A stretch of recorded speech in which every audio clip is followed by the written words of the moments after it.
This is the Brave Space podcast. We meet, we process, we heal in community. My name is Dr. Jordan, and I'm here with Deanna. Hi, my name is Deanna Christie. I am the Director of Outreach of Chance to Change. We are a nonprofit organization, and we work with youth ages 14 to 24 that try to process violence and gun violence. Okay, nice. And incarceration. Incarceration. Mm-hmm. So I definitely want to get back to that because I want to hear more about your story and your organization as well, because I know you're doing a lot of great work in the community. But I wanted to start us off with like a social emotional type question just to kind of see, just to see where you are, see how you think. So the question I have is, do you feel like you communicate better on social media or in person? I actually feel like I communicate better on social media, but I communicate in person a lot. Sometimes people got to walk away to stop me from talking, but when you are on social media, you're your own audience. Nobody can say anything. No, you don't look for, acceptance or anything. So you say what you got to say and you can get it out. So I just feel safe there. Okay. That's interesting because, so I'm new. I'm new to social media, like in general. So I think I had Twitter or X like years ago in college for about 10 minutes. I was like, I actually don't have a lot to tweet, right? So I closed that down. And then I just started my IG page, and it's not even my page, it's the business page. But I just started that like less than 9 months ago. What made you just now start? Because I just felt like I needed it for business. You do. You do. I do. Yeah, someone kept saying like, no, you actually need it. So I was like, okay. What would you say has been like either the most positive thing someone has said to you or the most negative thing on social media? Somebody on social media told me that I didn't love my children because I went to prison. I chose prison over my children. So that stung pretty bad. And I started to respond. I even had like a whole paragraph typed up. And I stopped myself like, hey, you don't even know this person and it's going to get worse. And that's really why a lot of celebrities go into depression and stuff like that because they read the comments. And if now that you're on there, you probably don't, since you're not really into it, you probably don't even look a lot. But they will tear somebody down. Yeah. And words hurt. Absolutely. And that's like a really intense thing for someone to say to you because do you know the person? I have no idea who they are. Okay. What do you think that is that people who don't know you, they don't know your story, they just hear a clip of your experience but then make such a strong statement about who you are, whether or not you love your child? Like, what do you think about that? What do you think that means? I think that it's sad, but I see it happening all the time. It's crazy because a young lady just got killed the other day by her boyfriend. And, we're here in Atlanta. Someone in Indianapolis that I seen on social media posted, he killed her because she was over her baby daddy's house. That's not even the story. So where did that come from? Like, people just take things and run with them. So they can hear one thing about you and they're going to run with it. And people choose what story they want to believe. If they want to believe it from you or him or her, it's crazy how nobody even knows the truth, which is, social media is the worst thing ever. Yeah. And it's crazy because in group yesterday, one of the boys said, we asked him, why do youth, you know how like we used to be, I'm sorry, you know how we used to get in fights and it would be okay. We lost. It's okay. Yeah. They can't lose. No. Because he said, because it's going to always be there. They're going to always see me getting beat up right here. So I have to kill them. So now you want to go to prison because of that? So social media has made some people, but it will break a lot. And it gets into, and we'll probably talk more about this later too, just when we get to talking about the work that we do. But even now, like a lot of, the youth who are murdering people, a lot of times they'll go on social media to actually make a rap about it, right? And for the survivors, right, so a lot of the clients that I speak with is absolutely devastating because not only are you trying to recover from an injury, but now you have that component of social media where it's like people who know, they know. Absolutely. And I think that is so sad. I was at a barbecue and it was a young man that had control of the TV. He's probably about 15. And he was telling us about one of the rappers. I cannot remember the name, but if I say his name, everybody knows him. He had 3 boys killed, and he went to their gravesite and made a video at the gravesite and said, smoking on your dead homies. Do you know how traumatizing it is for the mother, the sister, the aunties, the cousins? That is It's very traumatizing. Yes. It's very traumatizing.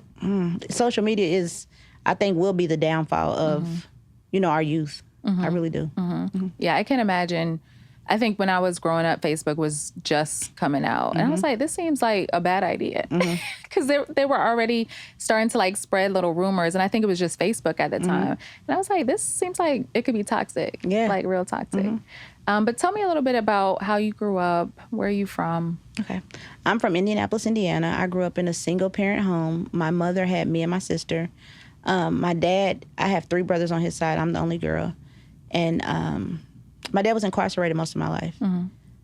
Well, most of my young life. Matter of fact, all of my young life. I remember him probably when I was 16.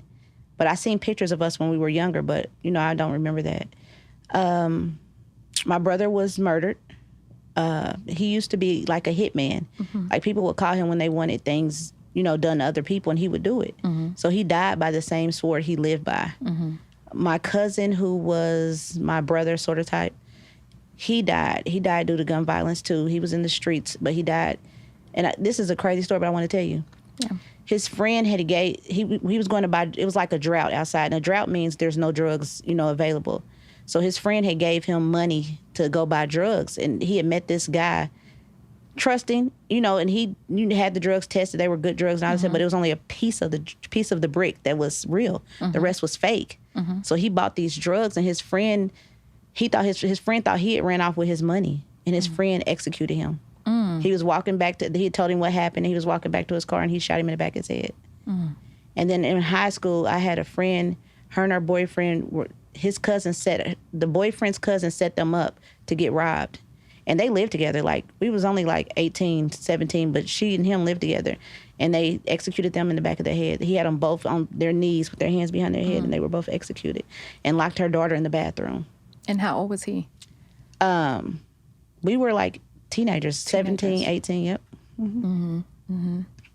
Do you think that is more of the lifestyle? Is it more of the environment that leads to those kind of behaviors? Like, especially in the area that you grew up, like, what do you think was the main reason why someone so young could do something like that? Greed.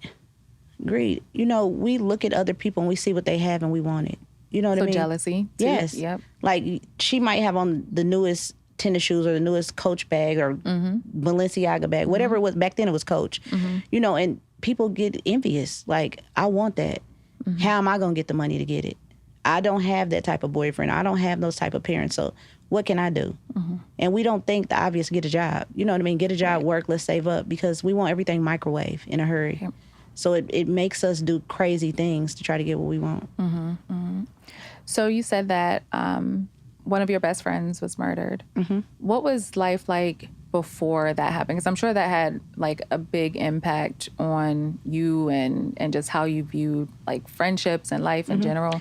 But what was life like before that? It's crazy because I met her at a crazy time in my life, and like, we were not friends, but we became friends fast, or we were talking on the phone and stuff like that. And so when I found out it happened, I was just like in disbelief, like, what? How did this happen? Like, this is crazy. You know what I mean? And how they found out is because she didn't show up for work. And somebody called her family member, her aunt, and her aunt went over there to check the house, and they were dead in the house. And her son was in the bathroom. How old was her son? At least like 3, 2. So he was a baby. Yep. What was your first like thought beyond shock and disbelief? I could not believe it. Like, first I was like, who would have did this? Because they were both good people, so who would have did this to them? Like, her boyfriend wasn't a robber. He wasn't a bad person. She wasn't either. Why did they have to kill her? I understand that people try to rob men sometimes and they kill them, but you killed a woman. You know what I mean? So it's just like, I couldn't believe it. That was my first instance where I realized life was real. You know what I mean? It was really real. So, what was life like growing up without your dad in the home with him being in prison? Well, my dad was a big drug dealer in our city at the time. When he after he got out, he still was a big drug dealer. But my cousin had her dad, and we and her were best friends. You know what I mean? So she always got everything, and I didn't. So it kind of impacted me. Like, man, I wish my dad was home, because I know my dad would buy it for me too. Yeah. So it affected me, and like I said, I feel like that's why I have separation issues, because I feel like my dad abandoned me. Mm-hmm. So it made me cling to relationships or cling to people who really love me, you know. Mm-hmm. So it's just, and I realized that after I got out of prison, like, hey, Deanna, you dealing with abandonment issues. That's why you did it. After I started, going over my story in my own head, I'm like, oh, that's why you did that. Yeah. And it's working in this circle, seeing all kind of trauma in Brave Space, just talking. I'm like, that's me. Not realizing it's me until after I leave, like, oh, that's why I did that, or that's why I said that, or that's why that happened to me. Yeah. Did you all have a relationship even though he was incarcerated? Well, my grandmother and the family's really close on my dad's side. So they would go see him all the time. And they used to take me as a kid, probably about 6, 7, 8. Mm-hmm. But they would tell me that he was in school, in college. But I seen shackles. He would come out shackled here and shackled at his legs. Mm-hmm. So I'm like, come on now. Stop telling me this. So I would not want to go see him no more. So I would play sick. Like, I'm not going back. Why do y'all keep telling me that's school? And I thought about it like, how dumb do y'all think I am? Like, I'm having this conversation with myself at a young age. Like, I'm not dumb. I know he's in jail, but I wouldn't disrespect them and say it. Right. You know what I mean? So I was like, if I believe this, I would not want to go to college because I don't want to be shackled. Right. Right. So I feel like a lot of times conversations need to be had with youth. We try to hide things from them and sweep things under the rug, but they look at us as liars. Mm-hmm. You know what I mean? Because we didn't tell the truth because they already know what's going on. Mm-hmm. And they actually want the truth. Yeah. Which is what I think a lot of adults have forgotten. But they know the truth. They want the truth. And also it makes them grow up to think that, well, if adults aren't telling me the truth, I can't be truthful. Yeah. Right? So it becomes almost like a pattern of behavior. It becomes a lifestyle. So your dad was released when you were around what age? I want to say Daddy got out of jail probably... And it's crazy because I don't even remember having, back then they used to have parties for people getting out of jail. I don't even remember that. But I know that he was around when I was in middle school. Okay. Like 8th grade, 9th grade. And he was still in the streets. That's all he knew. So he was still in the streets. And I don't even think my dad could read, but he could count. You know what I mean? Yeah. And I don't think he could read because I remember one day I watched his signature. It was just a crazy H and a S. And later on in life, he told me he couldn't read. Yeah, so... Mm-hmm. Did your relationship with him in any way like shape like your own behavior, especially in the teenage years? Yes, because realistically, when I was 16, I started selling drugs. Okay. I started selling weed at 16. I wanted things. My mother was a single mother, and she didn't have the money. And this is a crazy story. She's gonna kill me when she hears this. But I remember I had met some. One of my friends was dating this guy, but the guy was like under my dad. Like my dad would sell drugs to him or whatever. But my dad would never sell drugs to me or never knew. You know what I mean? So one day he called me. He said, Deanna, he is like, they locked me up. I said, they did. He was like, yeah, go down to my house. He was like, it's a key under the rock. Get the key. He's like, and look in the vent. And I got weed. I was like, you got weed? He said, yeah, I got pounds and pounds. Just keep it. Just send me some money. Do whatever you need to do. And I was like, okay. So I went down there and got the weed. And I used to sell weed. And everybody used to they would not come to my door because my mother didn't even let us have company. I didn't get to go off the porch. I don't know how I pulled this off. Yeah. You know what I mean? And so they used to call me Mary Jane.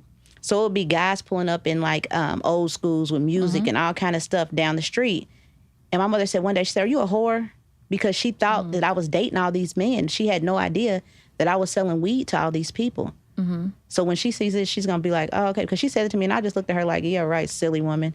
You know what I mean? Yeah. Because I had everything. I was buying everything I wanted. I was even taking my older cousins. They'd be like, they want to go somewhere. I'm paying for everything now because I'm getting money. Yeah. You know what I mean? So I feel like I think that if my dad was never in prison or I was never in, because I've never seen him with drugs. I just knew that's what he did. I've never ever seen him with drugs, but I knew because of the lifestyle, the cars, and the things like that, and the friends, you know what I mean? Yeah. Gold necklaces and all that. So I knew that's what it was. So as soon as you had access to it, did it just feel like an option for you? Like, did it just feel like this is what I should Never should thought be about doing? jail. Never thought about it. Never thought about getting arrested. Never thought about anything. Just thought about, I got money now. Yeah, and getting clothes. Yep. Yeah.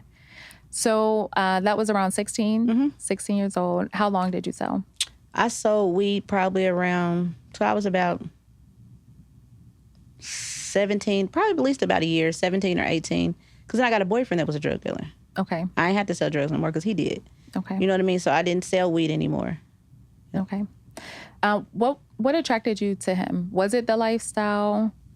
Or was it more of the affection, just being able to have someone who cared about you? His image. His image. His image. I would see him drive down the street in a drop top Cutlass with gold rims and stuff like that. And I was like, I like him.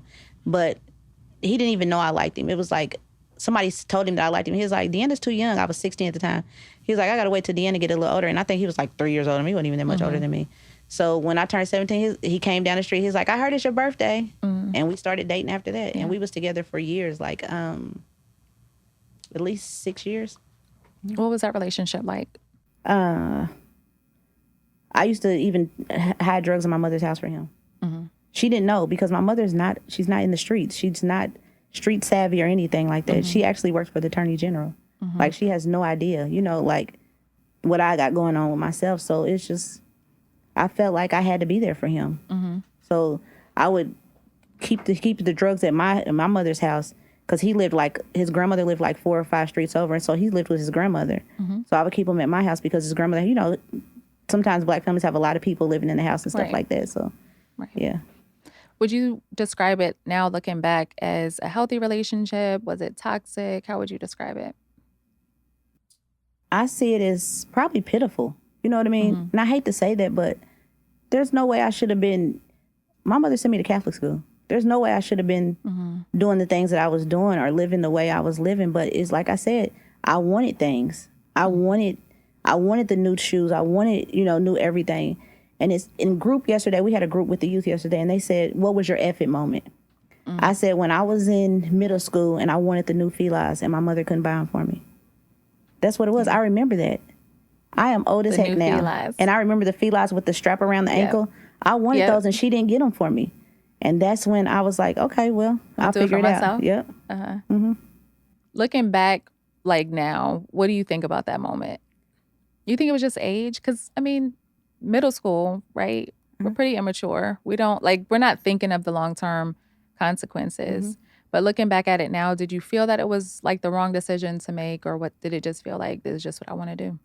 It felt like peer pressure, sort of like. Okay. Like, I needed this because everybody had them but me. You know what I mean? And I even had cousins that my mother used to buy us Pro Kids. I don't even know what what that is, but it's not it. And so one of my cousins, like, he used to hang us, you know how they have the awning at the house, he would hang us and be like, let your shoes weigh you down. You know what I mean? Stuff like that. And I'm like, I'm never living like this again. So I felt like I had to get it. And so now I will break my neck to give my kids everything they want. So that they don't feel like they have to go I don't want them to ever feel what I felt. Right. So at what point did you stop selling? Well, you said when you got into the relationship. How did that relationship shape you? Like, how did that eventually even lead to some of the other decisions that you made? I'm trying to think how that relationship ended. I think he started messing around with a girl I knew. And I left him alone, but I doubled back later on in life because he had fell on hard times, and at a young age, he took care of me. So I felt like I owed him. So he fell on hard times, and I had money at the time, and it's not from selling drugs. I was actually working and saving. And so I felt like somebody called and said he had fell on hard times. And I'm like, what? They was like, yeah, he fell off. He's doing bad. And I was like, he's a good person. He helped me. So I then went and helped him. You know what I mean? So because I felt like, again, I didn't want to abandon him. I didn't owe him anything, but I felt like I did. Well, you didn't want to feel like you were doing what was done to you. Yeah. Is that? Yeah. Which is such a hard concept to understand. Most people don't understand that until they're older and until other things have happened, right? So that was a relationship you doubled back to. Is that the relationship that you were in when you went to prison? No, but that's a relationship I doubled back to that relationship. And we broke up after that again, but we got back together again, and we lived in a big house. We lived really well. He took care of my oldest daughter. Her father had got murdered. I had a relationship with her father. Her father got murdered, so I forgot to bring that up. Oh, he got murdered. We were together, and his friend robbed him and killed him on my birthday. Wow. On my birthday. Yep. That was the hardest thing I ever had to deal with. How old were you? My daughter was 1, so about 22. So by 22, you had actually lost a number of people close to you. Yep. And I guess that's kind of what you were mentioning, that so much was happening, it kind of put you in survival. Yep. Right? Because you lost a lot of people, like your brother, your cousin, your friend, and then your child's father. And me and my daughter's father were engaged at the time. And on my birthday, he said, "You going to work today, D?" I was like, he's like, "You don't got to go to work. I'm about to take you shopping." I was like, "Well, I don't want Miss Florence to be at work." I worked with an older lady at WIC. I didn't want her to be in the building by herself because the building we had was like not in such a great area, and then it was like a warehouse. I said, I don't want her to be there by herself, so we'll go when I get off. And I got off early that day at 12. And he was like, okay, but it's crazy because when I say your spirit will move, around 11:30, I started getting sick. And I'm like, I don't know what's going on. So I called his phone and he didn't answer. Tears instantly start coming down my face because I could tell something's not right because he's not a person that doesn't answer for me. So I got off work. He still's not answering. I knew I had to pick up my daughter from school, so I drove through like his neighborhood where his mom lived, and I seen police, but I didn't see his car. So I was like, okay, well, that's not me. But I knew it was. You know, I knew it was something I needed to deal with, but I tried to hide it. So I went home. I went to go pick up my daughter, and I went back to my grandmother's house at the time because we were getting a house, we were buying a house, so we were staying with my grandmother. And we were supposed to close on the house like in 2 weeks. And so I went back to my grandmother's house, and I got a phone call. And one of his friends started screaming and said, "Please tell me it's not so. Tell me it's not so." And I'm like, what? But I knew what it was because I had already started getting sick inside. Like, I've always had this intuition about, you know, certain things happening. And sometimes I ignore it, and that's why I end up in trouble. But I knew that something was not right, and I couldn't figure it out. It was, and I didn't want to face it. How did you ever, like, process that situation? Did you ever I didn't have a brave help? space. You didn't have a brave space? So it's just like I said, like, I just fought through it. Like, I fought through so many things that I didn't know affected me. And now I'm learning in this space why things are this or what affected me or why I'm reacting this way. Yeah. Did his death affect the next relationship that you... Yes, it also did. Because, again, I had been abandoned by my father. Right. My daughter's father had abandoned me through death. Right. You know what I mean? Because now what? Right. What am I going to do? And it's crazy because he left me with a nice chunk of change, but I ran through it so fast trying to find happiness, like traveling, going places all the time, just trying to find something to help me deal with the void of him. So in the relationship where I did actually go to prison, we had broke up, but I would never let it go. Like I would get mad, but I never would stay mad. Like, I'm only mad today. I'm not mad tomorrow. Because I would always say, and even he would tell me, live to see another day. You know what I mean? Like, if it's not anything bad, we not going to... And I accepted all this. And it may not even... It was never anything like a baby or anything. It would be like small things, but I didn't go to bed mad. If we mad today, we mad today. We not mad in the morning. So I took that and moved with it, but it helped me deal with every situation. Like, I could never stay mad at nothing. You know what I mean? Because I didn't want to be abandoned. I didn't want to be... I didn't want to have separation issues or anything. So when we went to prison and we got locked up together, the feeling reminded me when my daughter's father died. I felt the same pain, like he died too. You know what I mean? Because I knew when one day, when we first got locked up, they would always come to get us together. So I'm sitting down at the bottom of the jail, and he comes through when he has handcuffs on. This is like the first day we still had on our regular clothes. And I just bust out crying. And he's like, "D, what are you crying for?" I said, "Because you can't save me." But that feeling that I had, I sat there and I realized it's the same feeling I had when my daughter's father died. So it's just like separation is really... It was a big deal for you. Yes. Yeah. How did that relationship lead to you going to prison? Well, a drug dealer again. When I met him, I didn't know he was a drug dealer. He concealed it really well because the way I talk, and you know, I had been in college, and he didn't want me to know. You know what I mean? Like, he used to drive like a regular truck, no rims, no anything, just a regular truck, and it was even trifling. You know what I mean? But he would open doors. And you know, even car doors, restaurant doors, everything. I've never had that. So he was like a gentleman. He would pick me up from my door. He would stand outside the car till I come out. You know, all that type of stuff. So when I did find out drugs was involved, I didn't leave. Didn't say anything. But I did, even worse than that, when I found out he was married, I was in love already. Because I had asked him, you know, what is your... he said, "Do you have a boyfriend?" I said, "No." Well, I had went to my cousin's job. His friend owned the bar. I didn't know that. She was like, "Somebody wants to take you on a date." And I'm like, "Who?" And I remembered he had on... I said, "Orange?" She's like, "Yeah." I said, "Okay." But when we ended up going on a date, he said, do you have a boyfriend or anything? And I was like, no, what about you? He's like, none of, I said, wife, girlfriend, ex-girlfriend, anything. He said, none of the above. Never wore a ring. You know what I mean? And we went on dates all day. Like, I was in school at the time, so before I would go to school, sometimes we would go to breakfast. Then after school, when I get my break, we'd go to lunch. Then we'd go to dinner. You know, so whose husband can do all that? Right. So when I found out, it was devastating. Do you know I couldn't even eat Jordan? Because again, this is separation. Yeah. This is abandonment again, all over again. Yep. Because I feel like I'm here and I'm in love, and this man, you know, really genuinely cares for me and loves me, and now I can't have him because I didn't want to deal with somebody's husband. So I tried to, you know, wean myself around it, but I got sick. I was throwing up and everything. I got sick. I couldn't deal with it. And then I made myself believe, hey, I'm not going to save anybody else's feelings and hurt mine, which was wrong. I knew better. But I didn't want to deal with the separation issue. It was a separation. Yeah. And I think now, you know, like kind of how we have conversations in Brave Space, it's like those same triggers will continue to come up.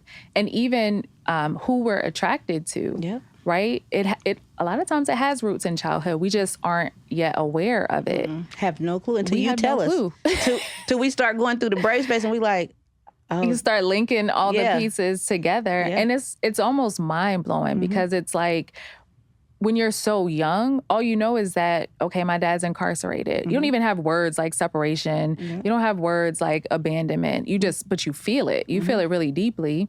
And on top of that, it almost sends you on like this lifelong path of addressing it. But we often end up addressing it with the very same thing that will cause it. Because it sounds like all of your relationships led to some form of separation, right? So at what point did you all get caught? It was 2016.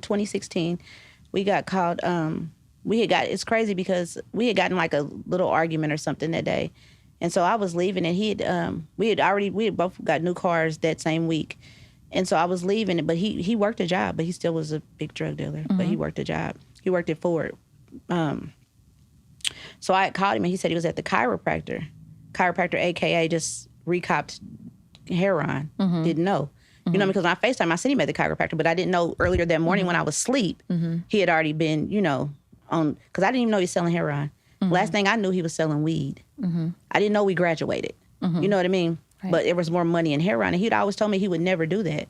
And, you know, weed carries a lesser charge, you know, whenever. Right. So, I was leaving out the door and some said, well, go ahead and make his lunch. Even though you're mad, go ahead and make his lunch. This is me still trying to mother people and, you know, just be everything that I never really received. And so I made his lunch and he walked in. He was like, where are you going? I said, well, I have to go to the beauty. I worked at the beauty shop at the time. I said, I got to go to the shop. I said, and I'm going to stop by the casino. He said, well, wait for me. I got to run somewhere real quick. So I started, you know, getting his stuff together. He said, I got to run down the street. So he went down the street and he called and he said, hey, I think Johnny Law is following me. I'm like, still kind of dingy. I really didn't know all the verbiage. I'm like, what? He was like, I think Johnny Law's fine. I said, okay. I said, nothing's here, though, because he never brought drugs to the house. He was like, yeah. He was like, is something in there for court? I mean, well, his cousin. And he's like, you know, I said, well, what do you want me to do? Put it in the garbage disposal? Because I'm still not thinking that it's nothing. He was like, no. He was like, just take it and leave. Me still not knowing what he's talking about. He said, where? He said, in the drawer. And he said, there's some money in there, too. So I got the money and I left. But I seen a white truck coming down the street, but it's his. Remember I told you you just got a new white truck. So I'm thinking it's him, but if they're following, I'm still gonna go ahead and go because he told me to leave. And so not knowing this truck is following me, but I know the neighborhood so bad, and I didn't know the truck was following me, but I always make the wrong U-turn because that's the way I get back to the street. But they didn't know that, so they're going, you know, going the right traffic way. And so something said, Deanna, you can't leave him. I was gone. They lost me. When I read the paperwork, they lost me. They had no idea where I was at. But I had to circle back to make sure he was okay. So he said that he was leaving. He said he had to go down the street. So I figured he was at the gas station or wherever. So I doubled back that way, and that's how they got me. Because they seen my car. But if you would have left, but I couldn't abandon him. I couldn't leave him. Yeah. So when they got you, like, what was going through your mind? Oh, he'll get me out. This is nothing. Because he's always been my savior. Like, when I got with him, you know, there's different levels of drug dealers, different levels of everything. I didn't have any issues with him. You know, he was top tier. Like, he took very good care of me and my kids. Like, everything changed when I got with him. Like, everything. Like, we didn't want for anything. So I'm like, oh, he'll get me out. No big deal. He'll just get a lawyer. Not thinking it's a big deal. And for one, I didn't think it was a heroin case. You know what I mean? Right. So I'm just like, okay. They surrounded me, pulled guns on me and everything. I'm like, really? I'm still like, why are they doing all this? Because I'm still not knowing the severity of this. Right. I'm not even knowing it's the FBI. Had no clue. And so when I got to jail, that's when he came down. Like, when we finally seen, well, no, the paddy wagon picked me up, and he seen a purse, and he was like, he asked the man on the other side. I can see him through the little holes on the paddy wagon. And he said, is there a black girl on the other side? And the man on the other side said, I don't know. I said, it's me. And so we was on the paddy wagon together, and he started talking. But I feel like sometimes women are smarter than men, because I'm like, I don't want to talk on here, because I hear the music went down now, so he's listening. So I said, don't talk to me, don't talk to me, don't talk to me. But when they brought him down and we were face to face, and I bust out crying, I was like, because you can't save me no more, because he was always my savior. You know what I mean? So, How much time did you get? I actually did 2.5 years altogether. He got, I want to say 12 years, but he's out now. He got out in January. Okay. What was it like for you while you were incarcerated? Incarceration was hard for me because it's crazy, because when I met my friend in jail, she said it's two type of people: the people that told and the people that wish they told. That's what she said. And she was doing 30 years at the time. And so I'm like, man, she was like, I feel like that I gave the streets more than I gave my son. She had a son at the time. She was like, I left my son for the streets. And I'm like, I did too. You know what I mean? Like, I abandoned my kids. So now they're going to feel the way I feel because I abandoned them to save him. You know what I mean? Because they offered me to tell, but I didn't tell because I could never do him like that. But in turn, I did my kids like this.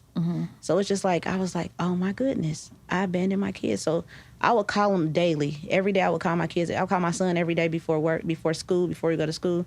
I call my daughter every day she got out of school. I would call my other daughter when she got off work. So I would always try to check in at least 3 or 4 times a week.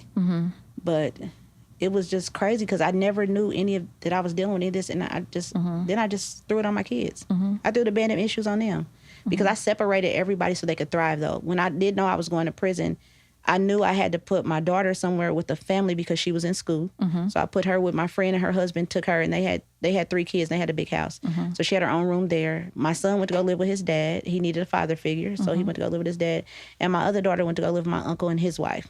So that helped me because I knew everybody was in a situation where they would thrive and they wouldn't feel, shunned on or less than. But it was crazy because I never realized that I did the same thing. I was so worried about myself to my own kids. Yeah. And I think it goes back to, again, part of what people, we're just not aware is that if there's still an area within you that needs to be healed, you're still trying to get that area of your life healed, right? So you're still trying to heal those abandonment issues. And it's really hard to heal in one area without maybe someone else, feeling the same because you don't even think about it that way, right? It's like you have to heal yourself first before you can work and heal somebody else. So while you were in prison, did you have therapy? Did you have people to talk to? Like, how were you processing, and like, how did you get to the understanding that I was abandoned and now I've abandoned my kids? Just through talking to people, when my friend said that about her son, I'm like, oh, I gave that man more loyalty than I gave my kids. So her awareness, of her herself. awareness made me aware. And just in prison, a lot of women talk to each other. They'll start talking about their kids, and you just listen like, oh, okay. I understand why they feel like this or why they're doing that. And it's just, and at prison, I got closer to God. I read the Bible from the top to the bottom. I've never done that. So it's like, and then I'm reading the Bible. I'm like, this is real life. Like the Bible, everything that I read has reminded me something of the streets, something from where I'm from. I'm like, oh goodness, this is just called something different. This is this. It's just called something different. So, and I remember one day years ago, a preacher told me nothing's new under the sun. When I read the Bible, I realized nothing's new under the sun. Everything that we go through now that we feel like is new to us, or people are just starting to do this or starting to do that, it already happened back in, biblical days. Yeah. So I got closer to God in prison too. Yeah. How do you think he was working in your life while you were in prison? So you were reading the Bible, getting some self-awareness. How else do you feel like he was working in your life? He was giving me patience. And he was giving me courage too, because the only thing, I had to be courageous to do, go through that. And I was on a camp, so you could walk away, but you're going to get more time. And it killed me to be able to have to sit here and not walk to the street. I could see the street, but I couldn't dare walk there. Watching my friend and her being sentenced to 30 years, and she still, praise God, her dad was just a preacher. She knew the Bible back and forth. She got up and ran every day. She jogged every day. She would always say, I'm getting my body together for when she's going home. And in the back of my mind, I'm saying, when is you going home? Yeah. You know what I mean?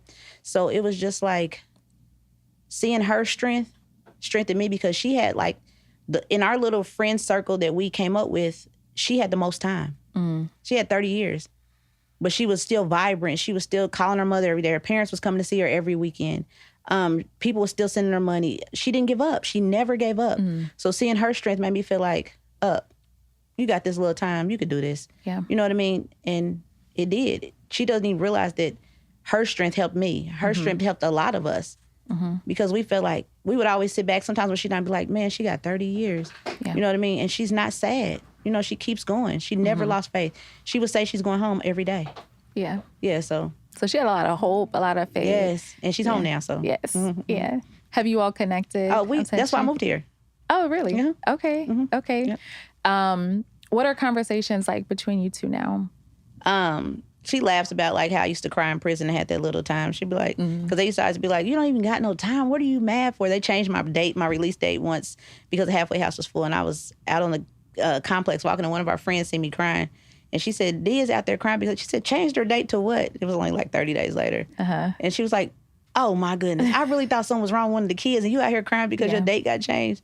So it's just like, but yeah, we best of friends. It's crazy because when I say I got closer to God, I really got closer to God. I was at home. I used to come down here and try. I used to come down here, fly down here and see her all the time. Like she would always send for me. Deanna, fly down here. I got your ticket. Just go get a ticket. Come, come down here. I'm having this.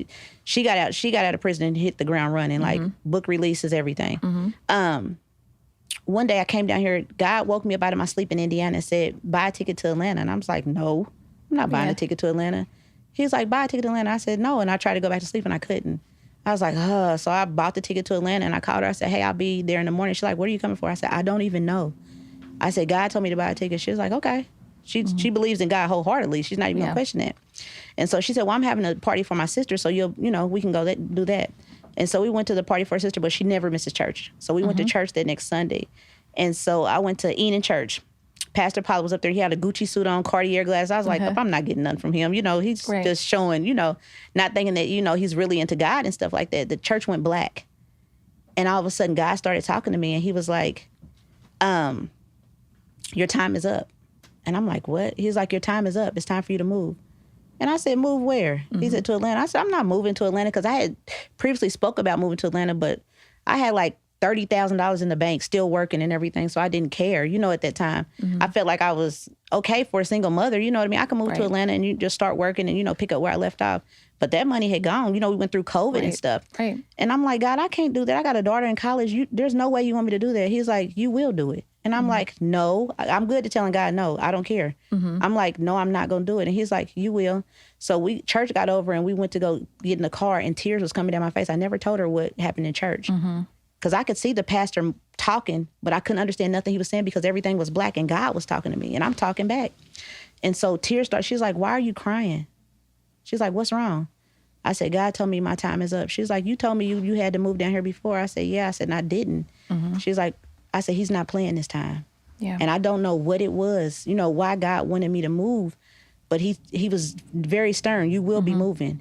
And so I tried to get around it still. I still went back to Indiana, and I was still looking for, houses in Indiana. They would all fall apart. I got good credit and everything. Everything would fall apart. And so I found a house down here, and I didn't move on it because I really didn't want to move on it. You know what I mean? So I sent her to go look at it. It was gone. The next house came. She said, just pay for it. Just pay them. So I paid them for the house, and I ended up moving down here. And God had also told me that my relationship that I was in, that I needed to leave. I needed to let it go. You know what I mean? And I didn't want to let it go. One day we had gotten in an argument. I was praying and I said, God, if this is not for me, let me know. And bricks start coming off my back, like I felt really relieved. But as soon as he came begging for forgiveness, I forgave him. You know what I mean? Because I was weak. Flesh is weak. Yep. He got out 6 months later in Indiana. So God was moving me out the way, because if I was there, I would still be in the same relationship. And I still love him to this day. Yeah. But God knew this relationship is not healthy for you. Right. So if you stay here, right, you're going to miss all the blessings I have for you. Right. So he moved me out of the way. Wow. And I had no clue that's what was going on. Because remember, he was supposed to get out in 2026. He wasn't supposed to get out that early, but he got out early. So God knew that. He was nudging you like, move now. Yeah. Mm-hmm. And the thing that's so beautiful about that too is oftentimes the cure for something like abandonment is actually the person walking away, the person moving on, because that's how you get your power back. Yeah. Right? So if you stay, that's how you get weaker, right? Which you kind of have talked about how you experience that. But even the fact of you making a decision and leaving, you actually get your power back. Because it takes a lot of effort, right? To move and go to a whole different state, especially when you don't want to. Yeah. Didn't want to. And I kept telling God no. And a lot of people don't understand that because they don't have a faith-based spirit. And they say, one of my friends said, I wish God would talk to me. I said, he talks to you all the time. We ignore it. Yeah. We think that it's us coming up with these ideas or these things. No.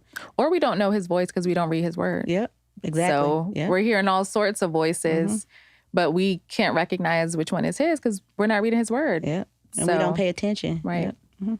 So you did 2.5 years. What was life like after? I did not think that I was going to be able to survive. Remember I told you the man in my life changed my kids' life. They were, they got everything they wanted. They were spoiled now. They were different kids. And I knew I couldn't afford this lifestyle when I got home. So I was really worried. A friend of mine gave me a job. He didn't need me to work, but he wanted to get me out the halfway house. So I got a job at, he worked in a building with a law firm, and he rented like a floor from her. And he needed a secretary. He didn't need one, but he created a space for me. I think I was making $10 an hour or something, $8 an hour or something like that. But I didn't care because I didn't have to sit in the halfway house with all those women. So I didn't even have a car. I had a car, but I couldn't get it. They wouldn't let us drive. So I had to catch the bus down there to, it wasn't far. It's probably down the street because the halfway house is downtown too. And his office was downtown. And so I started working there. Eventually, the lawyer, she saw favor of me. She was like, hey, I got a position over here. And I want you to come over here getting salary. So God changed my income right then and there. But when I finally got home to my house, I went through my mail. I had a $10,000 check in the mailbox. Wow. And I was like, man, God, you just really, really trying. You know what I mean? You're showing me that you don't, this is okay. And then I started cooking for the guys at the gym, just doing different things. And I, saved up money. And it came fast. I bought both my girls got new cars. You know what I mean? I was able to provide for them the same way. And I never thought I would be able to do it. Yeah. So things started to really turn around for you. And then at some point you decided to work like in the space that you and I met, which is working to reduce gun violence. So tell me, like, what got you interested in that specifically? You know what's crazy? I had just found out about violence prevention in Indiana when I was getting ready to leave. So I applied for a position there. And they called me when I got to here. When I moved here, they called me for the job. Well, it was TK. TK got me the job. TK is friends with my friend, Angela, the friend that was in prison with me. Yep. And so she gave me a chance. And so once they start talking about it, I'm like, I didn't know anything about, when I got here, I'm like, about gun violence prevention. What is this? You know what I mean? Like, I had no clue what it was. I had heard about it like when I was leaving Indiana, but we didn't have those type of problems in Indiana. We didn't have a lot of, kids toting. Well, I didn't know, and I was from the hood. I didn't see a lot of kids toting guns. We had like a few minor incidents, but nothing like here. And then when I came here, I'm like, goodness, like 14-year-olds running gangs, and it was just different for me. And I'm just like, oh my goodness. And then I wanted to save everybody. Like, I do not want them to go to prison. I do not want them to kill each other. I did not. And honestly, watching TK's,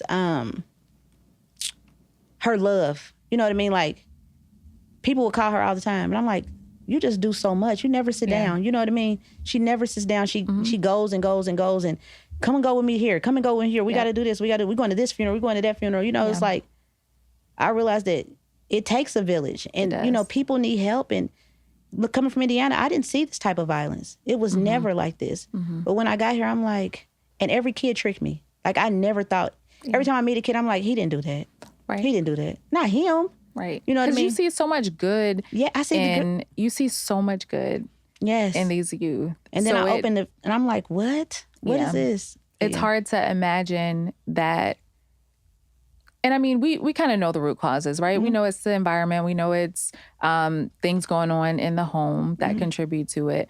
But it's still hard to imagine because they do have so many gifts and talents that it's like if someone could just get to them earlier, or if we were able to help change their environment, their circumstances, they could go on and do amazing things. Yes. Right?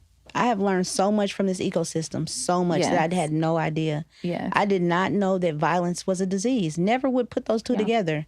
But it is a disease because, you know, like my dad went to prison. I went to prison. You know what I mean? I watched my dad in prison. Now my kids watch me in prison. It's a trickling system. You know, everything trickles. Like people are victims of their environment. Even if they get out, sometimes they go back to it. Or they're in it in a different way. They don't know, or different levels. You know what I mean? So it's just terrible. And I see that like a little boy, was it last week? I was on the phone with one of our outreach workers, and the girl in the background was talking. She was like, yeah, because they shot at my son last night. And I told my son, you're going to be going in as soon as your daddy get out. That is so sad, but that's how it works because people are victims of their environment. And we can't change the environment because we don't have the resources. Right. We don't have the resources to change the environment. What we need is jobs. We need money. We need food. We need all these things. And it's weird because I feel like it's so many people talking at a higher level, and we spend so much money, and I'm talking about, you know, the country, on things that we don't need. That why can't we do this? Why can't we change this? Because if we could change the environment, we could change everybody. A lot of things. Yes. It would change a lot of things. Like I do youth groups with DIP, right? We just started doing that like every week, every Wednesday. And one thing that we spend a lot of time doing is just getting them comfortable saying out loud and in a group, like, what are your strengths, right? Like, what do you like about yourself? And it's always mind blowing to me when I ask that question. I'm like, when was the last time someone asked you that? And they're like, no one's asking me that. Right. So they're growing up not knowing who they are, not knowing that they have strengths, not being confident to speak out and say like what their gifts and their talents are. And we expect them to just grow up and, you know, be happy and, you know, to be successful. But it's like they're an investment. You have to invest in them. Right. Because they really have. I mean, like I'm always blown away by how smart they are. Right. How funny they are, how their talents. Right. So it really, to me, is mind blowing that I guess we're moving away from that and that we're not trying to value them. And you know what? And it's just, it bothers me so bad because I remember I had a boy tell me, Miss D, I can't wait to move out of Atlanta. I said, why? He said, there's nothing here. I said, everything's here. I said, where have you been? I said, have you been to a Braves game? He said, no. Like, it's so many resources in Atlanta alone that if we could connect with these people, we can get so many resources and take these kids out of their environment. When I take my daughter back to school, I want to take 2 of my participants with me so they can just see college life. You know what I mean? Even if it's just the girls that get them, you know what I mean? They may want to go because they see the girls. You know, it's just they're stuck in this bubble. They're stuck in their neighborhood, 3 streets over, 3 streets back. And they never go anywhere because their parents can't afford to take them anywhere. Their parents never been anywhere. Right. So they're like, you know, they don't. Their parents are in survival mode. Yeah. And they don't even want to go because they've never been anywhere. So it's not a big deal. So when they come in contact with people like us, you know what I mean, that actually have been places, they like, you been there? Yeah. You know, what's it like? Well, you can go too. No, I can't. Yes, you can. Yeah. You know what I mean? So it's just like, this work really takes compassion. You have to be very compassionate. And patient. Yes. My teenage daughter that's in college, I took her to one of our events and she was like, credible, you know, I'm a credible messenger. And she was like, they're shooters? I was like, yeah. She's like, they shot somebody. I said, yeah. I said, and been shot? She's like, oh my God, I think I can change them. I said, how do you think I can change them? She's like, I'm just going to talk to them. I think I could talk to them and just tell them that, you know, I think that we can do this. I said, Mariah, I said, but a lot of that has to be showed behavior. They have to see that there's a change because a lot of people are talking to them and not doing anything. Right. Yeah. So. Right.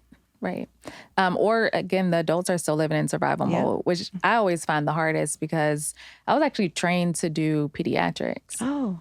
right? Most people don't know that because I spend a lot of time talking to adults, right? But the interesting thing is you never have like a pediatric patient without an adult. And you actually can't even be effective. I can't be effective as a clinician with a kid unless I have the adult. And part of the reason, not all of the reason, but part of the reason why I ended up focusing so much on mental and behavioral health is because I would go and try to support the kids, but it was really the parents that would be the biggest barrier. Right? So I have youth a lot of times who all of a sudden they stop coming to session, but it's not because they didn't like it, because a lot of times we're having good conversation, right? We're getting somewhere, we're making progress.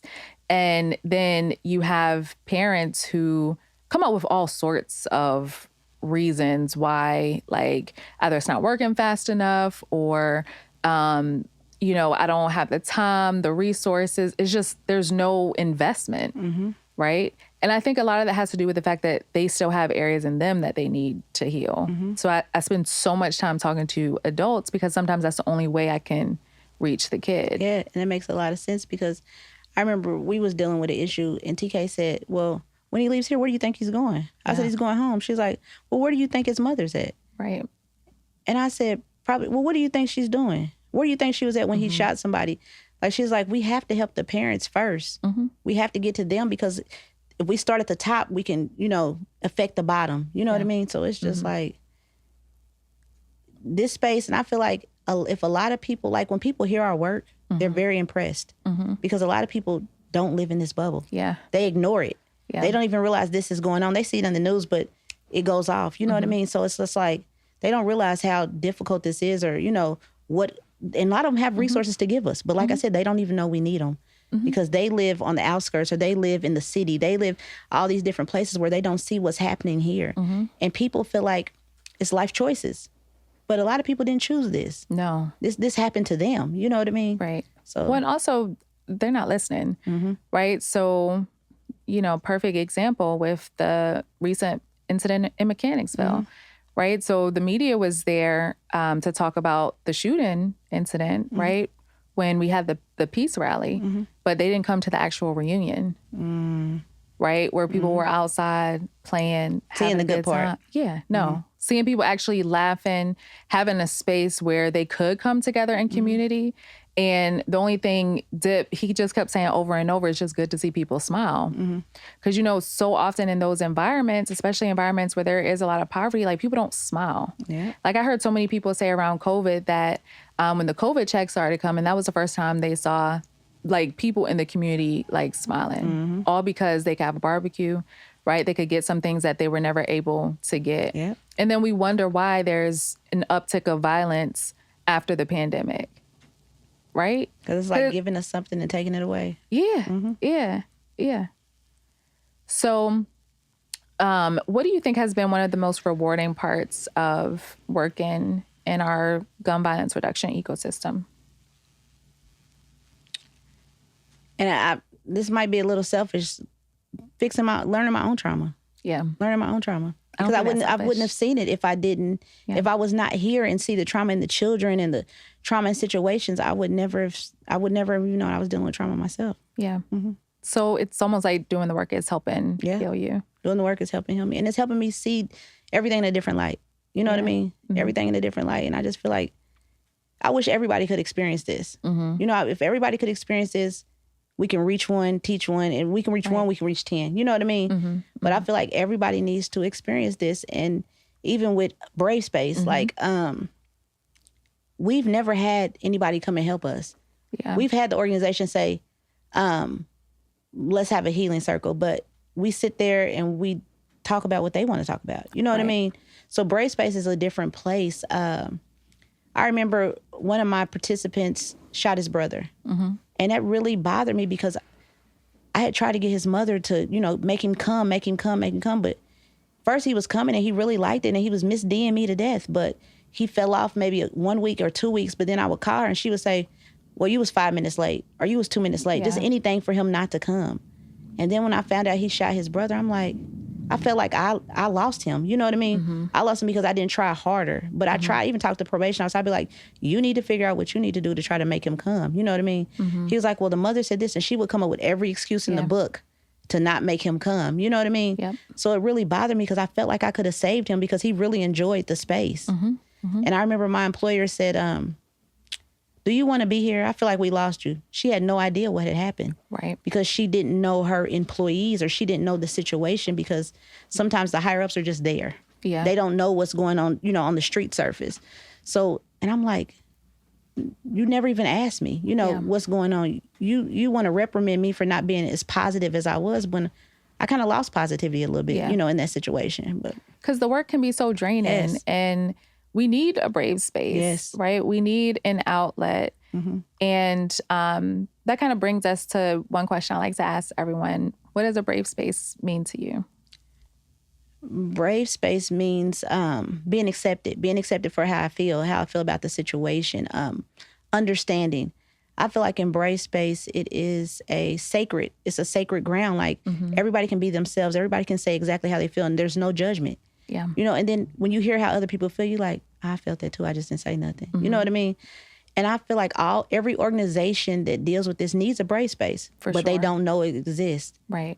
I would never have thought about a brave space. And when we first got invited, I'm like, what is that? Yeah. But after we leave we have another conversation about how much it helped us or how we feel now. So I feel like every organization dealing with this needs a brave space. Mm-hmm. It really has helped, and it helps us to stay together as a team too, because sometimes when people are dealing with it, it separates them. Mm-hmm. You know what I mean? Because we don't know exactly how each other's feeling or what's going on. Right. So it really helps. It helps to open up communication too. Mm-hmm. Like I've noticed from when I started doing the Brave Space, so this was 2 years ago, right? To now people see me. Sometimes we're just having a regular conversation and they'll just start like opening up and they'll drop something big. And I'm like, oh, like, should we just process this right here? Because I think people have gotten so comfortable, which really is a testament to the fact that it's working, which of course gives me joy, because I want people to be able to talk openly, because I think when people start speaking and sharing their experiences, that's when the healing happens. Like your friend who said that, like, had that revelation that she had abandoned her children. And it's like, oh, because you said that out loud, I can see myself or my situation in that statement, right? And that's really where the healing starts.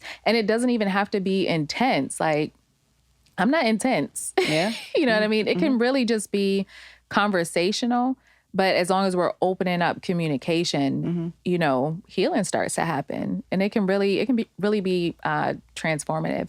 And I think also with us doing it as professionals. So to your point earlier, that the youth can see us doing it, right? So like when Zip and I are doing the groups, oftentimes we're sharing things as well. Right? Like Dip is sharing parts of his story, or I'm saying certain things, so they can see a model for how it's done. And I feel like you shouldn't always have to implement the brave space, because you always call us and invite us places. I feel like organizations need to call you. Yeah. Hey, we need this. This just happened. We need to figure out where our team is at. Yeah. Because a lot of times we just keep sending people back out and back out and back out and back out. And it is like beating them down. Like it's another day. It is beating them down. Yeah. People will be walking around looking like they're okay, but really be depressed inside because they've lost so many people. They've seen so much death. I've never seen this much death. Yeah. All the time, like over and over. And it's with children. Yeah. That is devastating to somebody's spirit. So I feel like organizations need to reach out and say, hey, we need this over here. Yeah. We need this.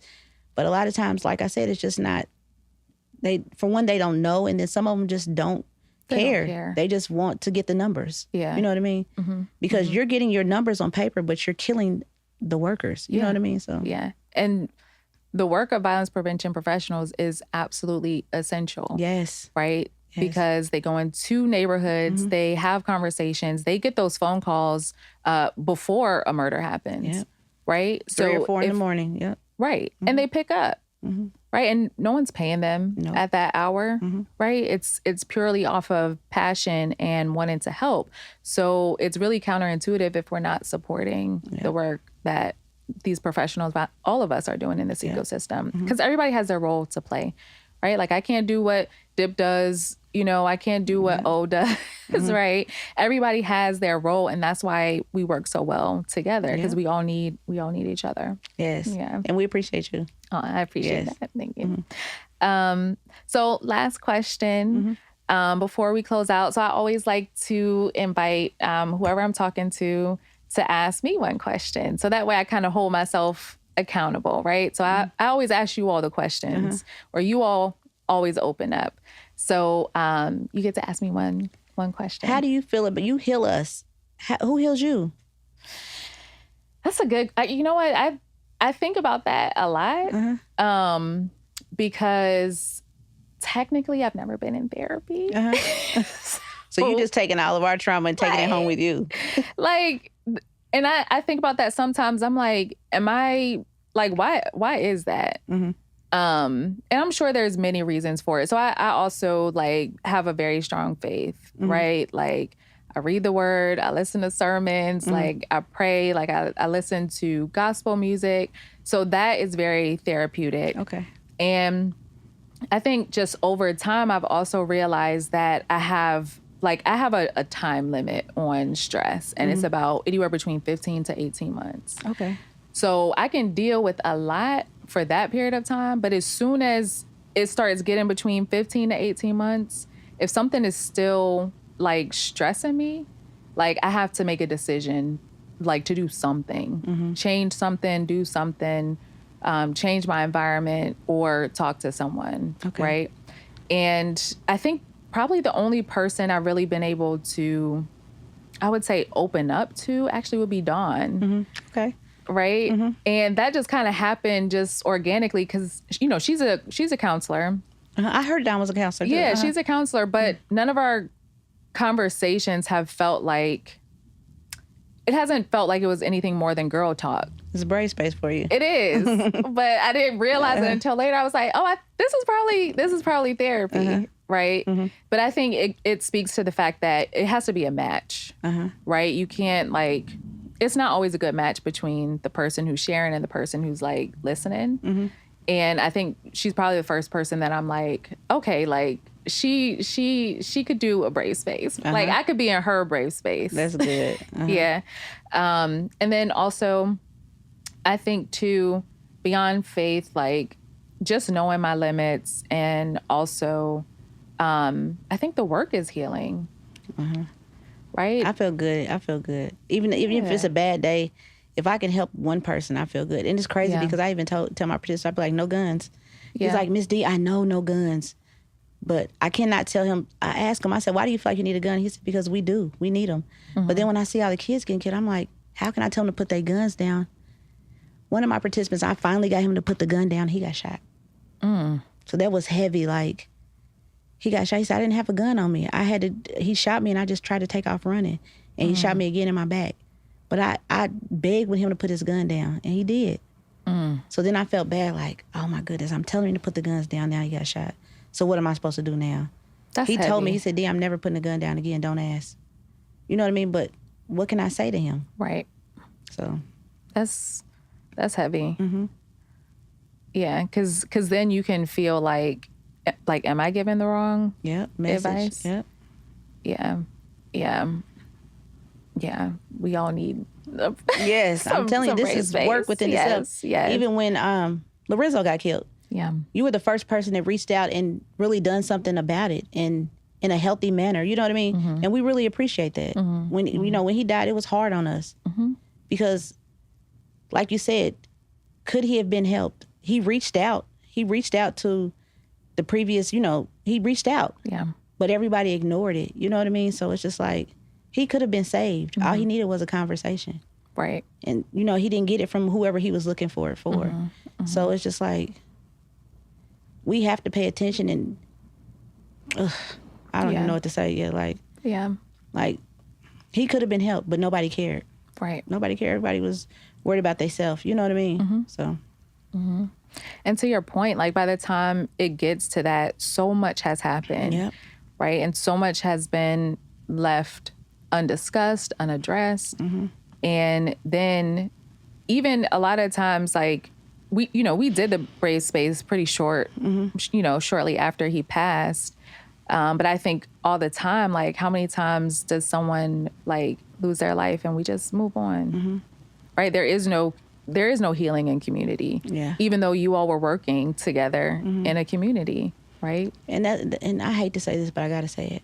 And that's why I feel like it's important for us to work with people who actually care about our well-being. Work with organizations that actually care, that know what we are going through, that can relate. Yeah. Because if you would call me with something like that, I'd be like, Jordan's not okay. Right. You know what I mean? I'm not going to ignore you and say, I deal with Jordan Wednesday. No, I'm not even going to be able to sleep. If I call you at midnight, I might text you or anything, but Jordan's not okay. So I got to figure out what's going on with Jordan. But a lot of times when we're not emotionally involved in the work or emotionally involved in our team, we don't see it. It'll just go unnoticed, and things like that happen. So they happen far too often because the people who are, making the rules or, otherwise moving different pieces of the work, and it's like, you're not actually doing it. Like, you don't know what is needed in this space. And sometimes they just don't care. They just don't care. Yeah. Yeah. And things like that happen when we mismanage our community.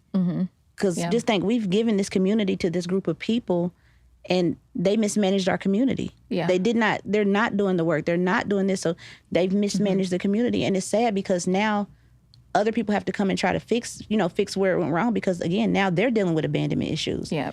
The youth were here and now they're abandoned again. So now somebody else has to fix it again. So it's just like the dad be dad syndrome all over again. You know what I mean? So it just makes it hard when, people are not in the right place. Right.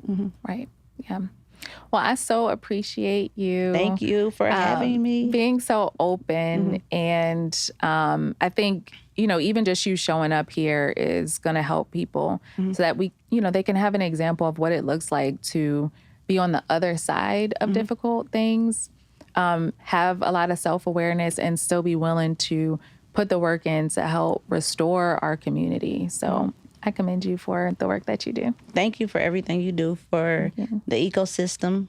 We really appreciate it. Thank you. You have probably saved us more than what you know. I appreciate that. This is the Brave Space podcast. We meet, we process, we heal in community. Thank you.